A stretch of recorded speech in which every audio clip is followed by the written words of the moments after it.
एक महत्त्वाची बातमी, सुनील केदार यांची जेलमध्ये रवानगी झाली आहे। नागपूर जिल्हा बँक घोटाळा प्रकरणात त्यांना 5 वर्षाची शिक्षा सुनावण्यात आली आहे। सुनील केदार यांच्या जामिनावर आता 30 डिसेंबरला निर्णय होणार आहे।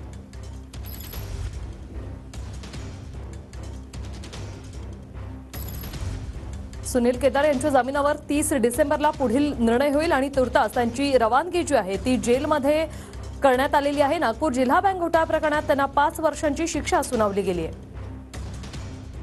गेल्या 3-4 दिवसापासून सुनील केदार यांना दोषी ठरवल्यानंतर आणि 5 वर्षाची शिक्षा सुनावल्यानंतर ते या मेडिकल कॉलेजमध्ये भरती होते।